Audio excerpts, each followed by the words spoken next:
got in the car and I'm listening to Evan, yapping away.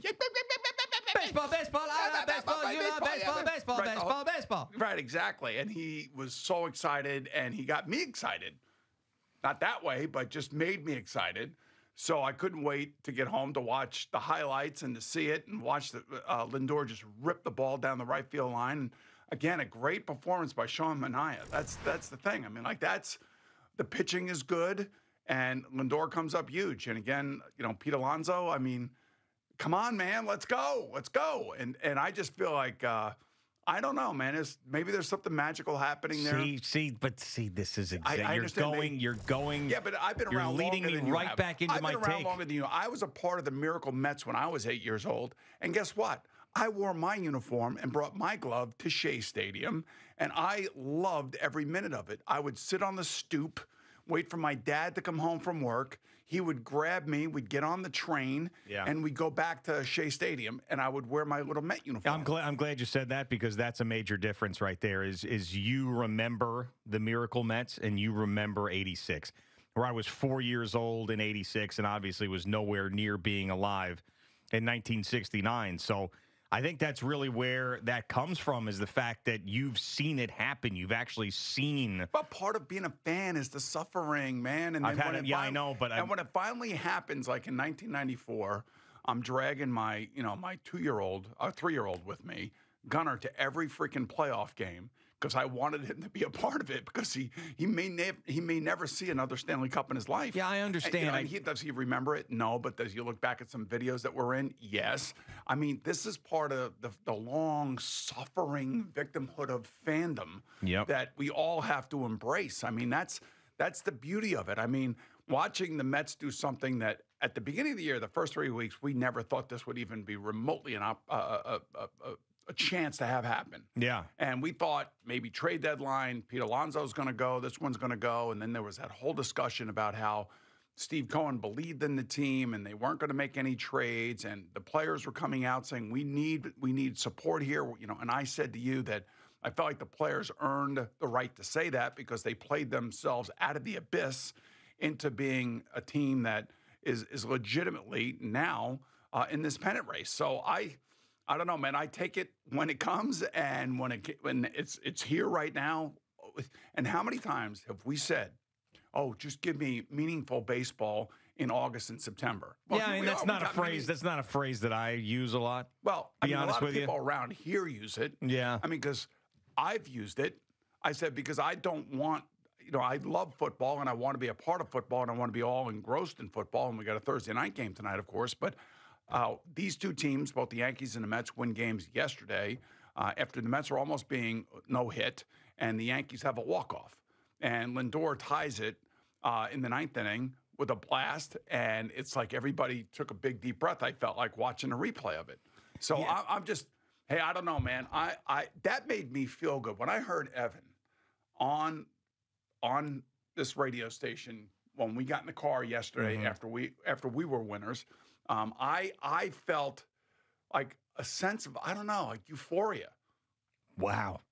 Because I felt like the morale around here has been in the toilet because of what happened with the football teams the first weekend and how inconsistent the Yankees have been, but the Mets have been kind of surging. And I know that they've been great. I mean, I'm not denying any of that, and I don't want my words to be misconstrued. I just feel like I have that trepidation into buying in, because I'm just so tired of that feeling of 2022. Like that's really what it comes down to. It's my own fault. I mean, I wish I had the maturity to just go, well, screw it. Enjoy every bit of it. It's fine. It's fun. It's great. It's entertainment. But it's like I don't want to all of a sudden go, wow, buy fully in. They're going to do it. This is special. Maybe something magical is happening. And then just see what I saw a couple years ago, because I did exactly that. I was activated. I was brought back. I was like a little kid again with that team. And they squashed me like a lantern fly. Every season is different. You know this. Every season. That's why, like, the Jets are all in this season. They got Aaron Rodgers. How long is this going to last? Who knows?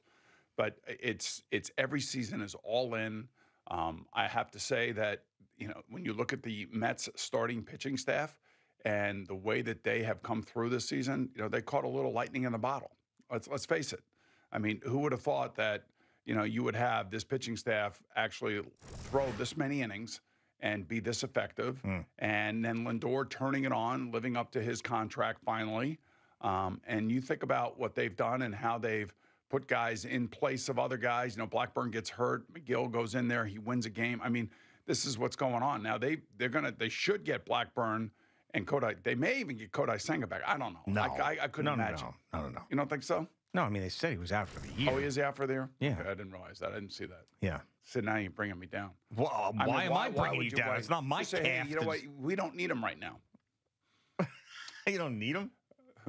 I will say one of the most impressive things that this team did is once he came back and then was gone again, that didn't sink him. Because that felt like that, you were waiting and waiting and waiting. Just get the Kodai Senga getting back, then rotation's going to get even better. Maybe this team can actually do something. He comes back and then he's gone, but still they were able to survive that. That's probably the most impressive thing they've done all year. Well, I think they've taken, probably, I know in the month of August there were 5 losses that they had that could have led to a complete downward spiral, but they always came back after those losses. I don't know what to tell you, bro. I'm in. And I have, look, the second half of the season has been great.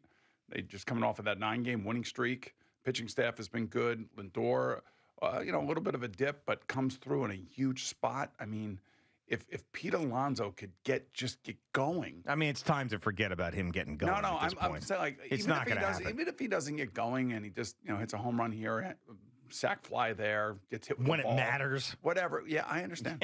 But key situation. What happens? Remember, I was telling you, like, what happens if the Jets' season goes in a negative direction and Aaron's given those interviews on ESPN with Pat McAfee. What happens if this Met team goes in the opposite direction and they make the playoffs, and then Pete Alonso carries the team through the playoffs to the World Series? Then what happens? Well, I think he's going to get a massive contract, and I think that changes the way the Mets look at him too. Of course. All right, I'm trying to give you a balanced look at things. One with a positive spin on it, and one with a potential negative spin on it. So I want to be balanced. That's I know. You're very good at that. I want to be fair and balanced. Very good at being balanced. Fair and balanced. And fair. Yes. Yeah. You want to say balanced and fair, or fair and balanced? I think fair and balanced. I've heard that before, so let's go with that. All right, I'll be fair and balanced. Okay. Yeah. No, right. I understand. I mean, and that's where you make your money. I'm excited. And again, like for my little friend Evan, I have to say, it just the passion came through the microphone yesterday.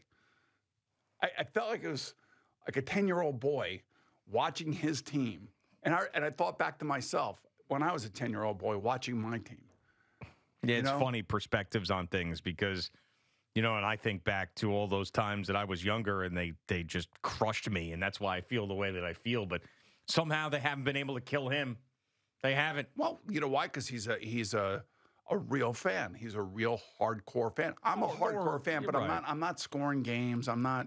I don't go to bed at night with my little beanie hat on that says Mets. I don't do that. Little beanie hat on? Whatever he wears. He wears a beanie hat to bed? I don't know what he wears. With that little thing with the propeller on the top of it. Wears that to bed? I don't know. but again, like he's like my beacon of Mets light. Wow. Even though Tommy tends to be more positive. Sure. That's like his shtick now, right? But remember when Tommy was talking about the Knicks? We got dogs who do damage. Mm-hmm. Yeah. He could say the same thing about the Mets right now. Yeah, I mean, they certainly have. Dogs and some damage. I mean, the fact that they are now, and it's back and forth, and they're a game ahead of the Atlanta Braves. I know they've suffered a ton of injuries, but if they could somehow hold off the Atlanta Braves of all teams and get that wild card over them and keep them out of the playoffs, that would feel like a miracle of all miracles. All right, so from the fans' perspective, you're a fan. I understand where you're coming from, and I understand where most Met fans would come from, are coming from in regards to that particular team. But here's my message, and I'm sure this is their discussion internally within the Mets and in the dugout before the game. It's one pitch, one inning, one at bat. It's one game, and you got to take everyone seriously. And it doesn't matter what they're doing. It only matters with what we're doing. Man. What did I tell you yesterday? One swing, one putt, one hole. Doesn't matter what those idiots are doing. It only matters with what we're doing. Am I right? No, you're right. You're absolutely right. That's how right. you got to focus in. I mean, I think that you got to focus in that way. It's very simple. I don't know. You start talking about other things that have nothing to do with anything. Just worry about what you do. And as the great Bill Belichick stumbles on the Manning cast and everything else, will tell you, do your job. Yeah, and they have been. One pitch. I got it. One at bat. I hear one it. Yeah. swing. No, I know. Right. One thought process.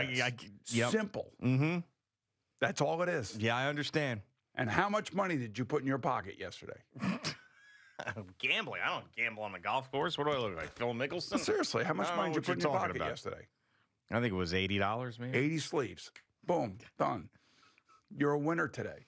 Look at you. Yeah, I don't. You're glowing. Yeah, I don't feel like a winner today. No. See, this is the point I'm trying to make. Yeah. Were we a team yesterday? We were a team, yes. Are we a team today? We're a team every day. Every single day. Damn right. And what are we? Number one. Winners. Winners. Right. And I'm just... Winners win! And sometimes, like, I may complete 6 passes, but the team's going to win. Yeah. You know, when I think back in 2007, the Giants went to Buffalo. They played the Bills. It was a blustery day. It was awful, if I remember correctly. Eli didn't have great stats, but his team won. Antonio Pierce made great plays. Ahmad Bradshaw made great plays. Brandon Jacobs was running over people. You know, I mean, it was a great game. And I know that he felt like he didn't really help his team. But ultimately, what that game did was propel the Giants into the playoffs, and they went on the single greatest NFL playoff run that anybody has ever done. Yeah, it's an outlier, but yes. No, wait a minute. An outlier, it's number one. It's the greatest run a team has ever had in the NFL. No, I'm saying that just doesn't usually happen with teams. I agree. But it happened. Yeah. And when did Eli... For every one of those. But when did Eli 15 raise his play? He raised his play in the biggest of games. Well, he is a champion. That's what Hall of Famer. See, this is what I'm talking about. They got those guys on this team? By the way, I'm not saying he won't go in the Hall of Fame, but he's not a Hall of Famer yet. You can't call him a Hall of Famer. He's a Hall of Famer. Well, we know that, but wait Future until he Hall gets of voted Famer. in. But what I'm saying to you is that you see how you never know how it's going to propel your team and where your team's going to end up. So Pete Alonso could be the Mets' Eli Manning, struggling, fans booing, everybody wanting to get rid of him, and then all of a sudden, boom, a switch goes on. Flip the switch spot. A switch goes on, a light goes on. Wow. And he goes off, and he has the ability to carry this team. Like, that's what I would be saying to him. You know what? You got this Evan little child thing going on that you were talking about. I feel like there's a little child in all of us, G. Yeah, I've heard that before, the inner child. But I feel like there's also there's other people around here. I actually heard it during the warm-up show with Fliegelman. Fliegelman still feels like 2 out of 10.